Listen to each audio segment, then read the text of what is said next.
Let's get straight into it. Ba-dum, ba-dum, ba-dum. Welcome. We are live in talks. It is a new way, a new format. We're going to be doing in person as well, though, guys. So don't get too used to this. We have, as you can see, some new guests, or in fact, guests. We have Ace with us. You already know Fespri, and we're about to get into an amazing talk on the Instagram algorithms part 3. Yeah, because we're going to have 2 episodes on the previous one. But anyways, let's get straight into it. Ace, introduce a bit about yourself. Let's get to know you, your angle, where you're coming from, and why you are on talks. Let them know. Yeah. So obviously, like, I'm an artist, so rap and hip hop artist, and also like a business owner. So I own my own social media marketing agency as well. So that's what I do. Super. Thank you so much, Ace. Fespri, I know you've been on here regularly, but we always get new watchers and viewers. Let them know. So I'm Cairo. I am the CEO and head strategist for Fespri, which is my marketing agency. And we do marketing for music artists primarily. Fantastic. Thank you so much, Cairo. Now, Ace, you commented on one of our recent talks. I think it was, as I said before, on the Instagram algorithms. Now, you're a marketer. And we thought that maybe it would make sense to have you on the show because you might have something interesting to say about the topic. So if you can just maybe let us know your opinions and what you wanted to say on the subject matter. Yeah, so obviously, like, the subject matter was to do with algorithms, right? And like how the change of algorithm has affected a lot of us creators. And I just feel like, since like Facebook brought Instagram in 2005, obviously, like now Instagram is moving down the same direction as Facebook, because Facebook now, you can have 5,000 friends, you can put out a post and it's like not anyone will see it. And now Instagram's literally moving down the same direction because they want people to put money in ads in order for their, in order for their posts and their content to be seen. But different people are finding different ways of doing it. So people are creating like engagement groups, etc., adding each other to engagement groups, and whenever somebody posts a post, everyone needs to click on that link, comment, like, and then share it. So people are kind of trying to find their own strategies around it, just to still kind of keep it as organic as possible. But like, I can definitely see the change in the algorithm, and I just think recently, over the last past months, the algorithm on Instagram is just a shambles, man. Literally, like, I mean, you can even see like the top of the range celebs, they're not bringing in as much likes as they used to, so it's affecting everybody. And it's affecting everybody, So yeah, what would you like to add to that? Cool. Before I even speak on it, Cairo from Fespri, I would like to hear your thoughts first. Yeah, so obviously COVID-19 has put us in a very unusual space because it's the first time since a lot of algorithms have changed that you've got so many people on it. And so social media is being used right now in a way that it never has before. And I was trying to study through it and see what's really making a difference. And what it looks like to me is the primary thing that's happened is the pages that do most of the viral content, so like your meme pages, your sort of bait pages already, it's like they're stealing everyone. And when I think about it, it kind of makes sense. So a lot of these algorithms, their primary goal is to increase your experience on the platform as a user. So like Instagram is concerned with making sure that your experience is perfect so that you keep coming back every day and checking it. And so I think what's happened is where everybody's at home and there's so many more people on social media, the big pages that put out viral content that everybody likes. So, sort of your very standard stuff, your standard meme page stuff, it's going out and it's like, that's the only stuff that anyone's able to see. Plus they post so much more frequently. So now like your standard people that you like to keep up with who post once every 2 or 3 days, it's like there's just no room. There's no room whatsoever because these meme pages that just put viral content out, their content's viral, so it gets shown in the feeds more. Plus they're posting like 20 times a day. And so it's a bit of a pain in the bum at the moment. And obviously because all the algorithms are literally just concentrating on user experience, they just want you to spend as much time on the platform as possible. It feels like that's all that's being shown to everybody. Like you're not seeing none of the normal content because they're just showing you the bait viral stuff. So I've definitely noticed it, and I have noticed some big people who have no reason for their engagement to have dropped have also found it hard to keep the engagement up during this time. So It's a weird one. It's a weird one, man. But what about you? What you been seeing? Firstly, I'm just gonna say from what Ace has said, Ace, what I picked up from what you said was that people are coming to other techniques such as doing almost branded partnership deals where one would, say, let's find a way to have a mutually beneficial arrangement for an audience that overlaps. You post on my page, the other person posts on their page, and then it works. I'm going to be interested to hear some more potential advice, perhaps, from you in a second.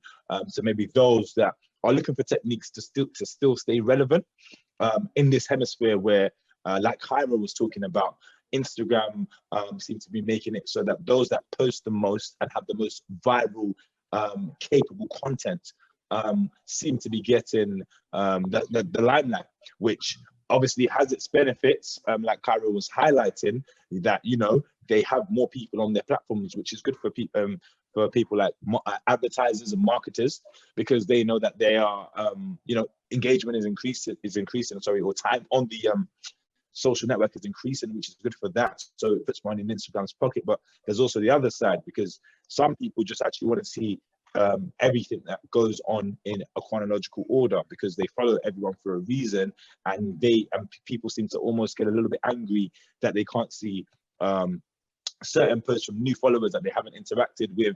But I know Cairo and I was talking about this on one of the talks that's due to come out, that it makes sense. If you don't talk to someone, they're deemed as unimportant to you. But then that, in my opinion, puts a shadow on people who want to basically eavesdrop. There's a very big eavesdropping community that exists on Instagram, and it isolates these people. And this is my point of view, that sometimes you don't want to talk to anyone, because look how many shy people there are in the world. But they would rather go to sit in the back of a marketing or a music, video, course, or, talk and just listen simply, and take what they need to get and go home and apply it to their life. So, it favors the extroverts at the moment. It favors those who are good at making loads of content, but it doesn't favor those who are great at just wanting to be in the background, listening and taking it in and suctioning. I just want to open the field and see what you both think. I'm going to start with Ace, and then we'll go to Cairo. Yeah, for sure. So there's actually this really good book. It's called The Shallows, right? And you can listen to the audio version on YouTube for free. But it talks about like the effects that social media has on the mind, right? So linking back to what Cairo said about people being submerged in social media, like they literally pay the top of the range psychiatrists to come up with literally like the best techniques to get people hooked to social media. Like they pay them millions and millions of dollars. So there's no coincidence that Instagram is a color that it is, in terms of like the branding color. There's no coincidence that these apps are, the branding colors that they are and have certain mechanisms within them, like this has been planned by people that they pay millions of pounds to, like people that are good within the psychology field, to get people glued and sucked into social media. That's why social media is similar to like crack and heroin, you know what I mean? Because as soon as you get that hit of dopamine, we want more. And you can be anyone and everyone, and you can easily say that it doesn't excite you, but everyone knows that, that they refresh their feed all the time to make sure that they get extra likes and comments, you know what I'm saying? We all do it, do you know what I mean? Like, no matter who you are, you do it, do you know what I mean? Like, there's no need to say that you don't, because you do. But that's not your fault. That's because they pay the top of the range psychologists to come up with new techniques to keep people hooked on social media. So it's deep. It's deep. And this algorithm stuff obviously is like, obviously, like, remember, like, these are tech giants that are basically like the biggest and richest brands in the world, and they're just thinking of new ways to keep capitalizing. So now we have to have a way to get our posts seen by putting money into posts, as I said before, So there's different ways of how to do it through engagement groups. So that's when people make like Instagram DM engagement groups. So they get a certain amount of people in the DM, and then they send their new post in that DM, and they get everyone to like, comment, and share it. But with the DM groups, you can only put a certain amount of people in there. So people are doing it on WhatsApp now. So they're going to WhatsApp, they're creating a big group, and then they're just sending the links. And they have certain rules, so you can only post within a certain time in the group, just so it doesn't get spammy. But everyone has to go into that post, like, comment, exactly, etc., etc., within the first 10 minutes, just so the post ranks. Do you know what I mean? But that's like the levels that we have to go to now. That's why a lot of people are like jumping on platforms like TikTok, etc., just to build extra exposure. You know what I'm saying? Like for themselves and for their brand. That's why I think it's so important to be omnipresent. And omnipresent is just about being on more than one social media platform, rather than just cutting yourself short and just being on the one. That's fantastic, Ace. One of the main things that stuck out to me was these groups that people are making. Artists groups, business owners, you know, whatever niches people are wanting to do, that it's still inspiring to see that there are ways that, you know, we can take control, because this is really what Talks is about and what Exkluse is about as a brand, you know, doing what we want when we want on our own terms. you know, and that's why Fespri, you know, is a very good friend of mine. And that's why you, I've allowed to, you know, come on Talks, because you believe in a similar philosophy. And these techniques that you're sharing, I think, are gold mines. Very, very good gold mines. So audience, if you're watching, maybe think about some of these, not necessarily what the exact way that Ace has said, but maybe think for yourself, be creative, think outside the box. What are other ways that you can, you know, put content out in ways that will achieve your goals? You know, use your creativity. Fespri, I want to open the field to you as well, if you have any comments based on, you know, anything that's been said so far. Cool. So the only, hopefully this one doesn't get me shot yet, contrary views and stuff. The only thing I would say is, so from my understanding of the algorithms and what Facebook is aiming to do with all of their movements, we have to be careful when we employ tactics to try and maneuver around them. So as we've seen in years past, obviously things like engagement groups and different things like that have been around for a long time anyway. Yeah, and so people have been using them to get in groups, push the engagement, blah, blah. But the one difficulty that you can face with that is that it can mess your data up, because it's no longer organic. So the data you're providing for Facebook and Instagram to now go and find new people for you can kind of be skewed. So say, for example, you've got an artist and they join a DM engagement group with 50 other artists. I don't know how many people you can get in, I forget. But you join an engagement group with a bunch of other artists and you all comment and like and post each other's stuff. Now, the slight built-in problem that's in that is that now the data that you've given Instagram now is that everybody that comments on your post straight away is an artist. So first of all, it's now building up, cool, the people that like your post are artists. It's also looking at those specific types of artists. So if you're in DM groups, you're all artists who are about high growth, who are sort of, I don't know what another way to put it, but sort of focused on their own growth at this moment in time. Now, when it comes to artists specifically, most of your actual fans who are going to find you and stay on for the rest of your life and spend money with you over the next 5 years, 10 years, like, they don't fit that category. And so you don't want Instagram out looking for a bunch more artists who are all about growing their Instagram, when in reality, the people that you want to follow you would be, you know, people who are not artists themselves. They are just music lovers who love to discover artists. And because the journey is different, you kind of mess your own, or you have the potential to kind of mess your own stats up. And Instagram has actually said to us before that they know about these things. So when, I forget the girl's name, but there's a girl that goes through the Instagram code and she basically reverse engineers the code so that she can tell what new features Instagram are testing. And we've seen from numerous times when they've gone into the coding, like, they know what we're doing. So when people use things like engagement groups or any other tactics, to be fair, there's always tactics that come out. A lot of the time it is known, and Instagram are cracking down on it in a way that they haven't done before. So Facebook, across all of their things, ads manager, your normal profiles, everything, they give you quality scores and trust scores. So they have a rating for how much they trust your account to be using the platform, how they've asked you to use it. And when you employ these other tactics, they know. So you may not see the penalization, but your trust score starts to go down because you're trying to game the system. And a lot of people don't think about things even like WhatsApp is under the same data network. It's owned by Facebook. So when you have these groups and different things, they know what's being spoken about. They know the people you're interacting with. And it's not like, it's not pulling the wool over their eyes.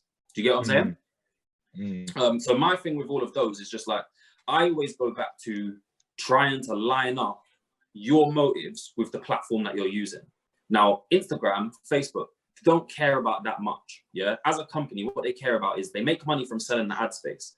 In order for them to sell high valued ad space, they have to have good data to give to the advertisers. Yeah, so data in terms of them making money is what they care about. So then other than that, they also need users to get the data about. And what they need from the users is to have a great experience. All Instagram want is for you to stay on the platform 24/7 and just be glued to it. That's what they want. And the only way for them to get there is to give you the content that you want to see. And so I think when it comes to things like algorithm changes, we got to remember that it doesn't just work as a, like, you know, Instagram, all they care about is the money and that's the only thing they think about. They have to make you genuinely love the platform. And so my thing is always that you will always win on any platform, regardless of whether it's new, old, whatever. You will always win if you just concentrate on bringing the audience on that platform what they wanted in the first place.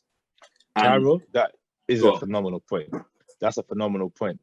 We're going to have to leave it there due to certain time limits for part one, but we're going to be back for part two very shortly. Now, just to sum that up, guys, I hope everyone has learned how Instagram algorithm has, you know, works deeper. I've certainly learned a lot from Ace and Kyra respectively. Also has, you know, given me some new potential creative ideas. What ideas have you guys come up with as a result of listening to this? You know, is there anything you're going to change, or are you going to stick to your guns? We are super excited to hear what you're going to say about the subject matter, and we all want to interact with you guys. So let us know in the comments, and let us know everywhere you can, even if you meet us in person. Thank you. That's been part one of, you know, the next part of the algorithms. Look forward to part two. It's going to be bigger and better. All right. Thank you. Take care, guys. But don't be scared to jump on new platforms, because it's all about being omnipresent. And then at least people can see your Instagram link or whatever in these different platforms that you jump on, and then they can then click onto that link and give you a follow and interact with you. Not only that, but like if you kind of like with my Snapchat, I made a Snapchat just to send out links, you know. So whenever I dropped a YouTube video, I didn't really want to spam my Instagram like that. So I made a Snapchat account for that. And I just built up like a whole, you know, bunch of Snapchat names that I added them, and then I just went around sending people stuff on Snapchat, you know, because you can't really like spam like Snapchat